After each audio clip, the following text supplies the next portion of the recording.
Hey guys, subscribe for daily content. And if you're shopping for gear, make sure you check out the description for the newest items at some of the very best online retailers. There's also links for some of the items that I personally recommend. Thanks!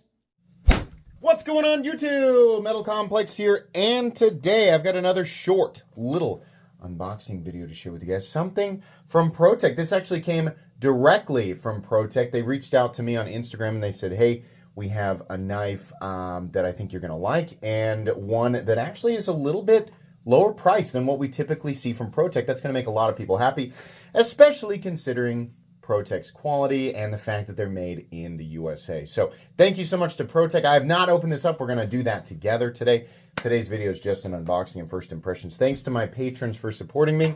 Make sure your notifications are on for the Metal Complex YouTube channel. What do we have here? The Duke 2. So I never experienced the Duke. I've never experienced this model.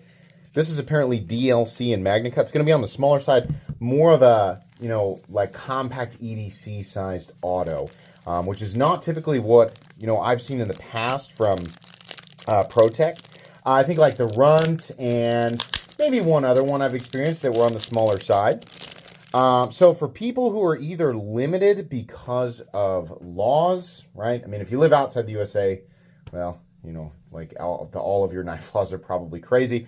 Some places in the USA restrict certain types of knives by blade length. And, in some areas, it's like, well, you can still carry that type of knife, right? In this case, it's an auto, but the blade length has to be under a certain amount. So this might be the right answer for some people. Let's go ahead and fire it. We have that typical high-powered ProTech firing power there, so that's nice. Even on a smaller knife, right? It's not going to be like, gosh, it really is strong though.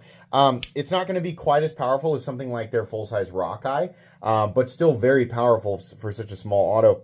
The other cool thing here is that this is actually DLC Magnacut.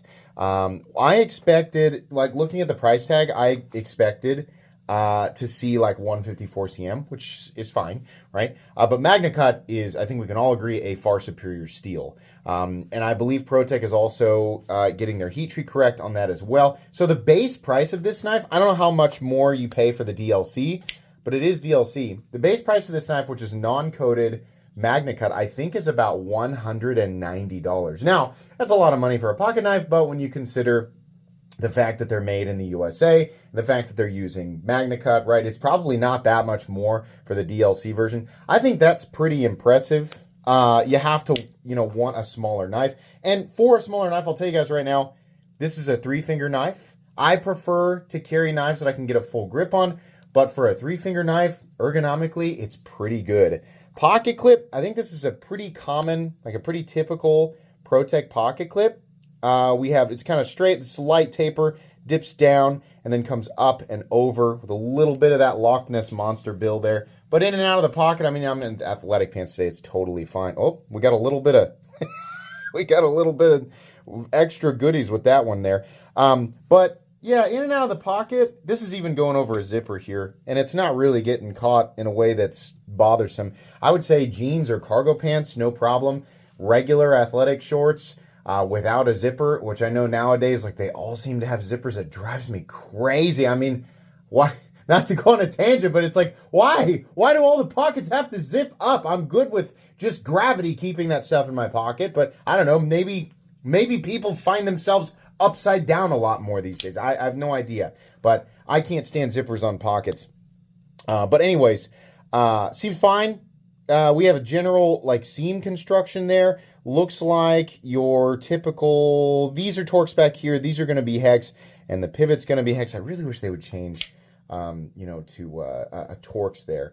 But yeah, nice, pretty thin blade. I bet that's about 115 thousandths or so. And then a nice Magnacut edge. Really nice little EDC sized auto. Let's go ahead and measure it real quick, and we'll do some size comparisons. So overall length of is it the Duke 2? Sorry, just make sure here. I think they said, yeah, Duke 2. So overall length of the Duke 2 is coming in at 6 1/4. Blade length is coming in at 2.75 inches. So very specifically, those of you with that 3-inch blade law, and I know that I don't know if it's California. California's auto law might even be more ridiculous than that. But I know there are some areas with auto laws and they have to be like definitively less than 3 inches. There is no way to mistake this as a 3-inch blade. It's just not. I mean, you'd have to be looking the other way and blind and asleep in order to call that a 3-inch blade. It's 2.75 inches. Cutting edge is about 2.65. And then do we do overall length? I think we did 6.25. To really like 6.25, in my mind, 6.25 inches, I'd be like, that's a small knife. And I would put this in small knife category, right? Now, it doesn't feel dainty because the aluminum is plenty robust. And ProTech doesn't build a knife that feels dainty, in my opinion. I mean, even on their smaller stuff. So it still feels plenty robust and capable, but very, very compact. And I'm going to guess pretty lightweight. Not going to be surprised at all. If the ratios on this are really good, I would expect probably 2.75 ounces on this. Less, 2.3 ounces. So the ratios on this are actually really good. Even if you go not by total blade length, but just by cutting edge length to weight ratio, it's 2.65 inches of cutting edge for 2.3. We've got an indecisive. It's very early in the morning for the scale here, but 2.3 ounces for 2.65 inches of cutting edge. That's pretty good in terms of like maximizing the total amount of cutting edge for the total amount of weight that you're carrying the knife. And this is not going to take up a whole lot of room in the pocket. I have a rule, like a personal rule about the pocket. You guys tell me what you think. Tell me if you're like me or not. I've got a rule about what can go in my knife pocket.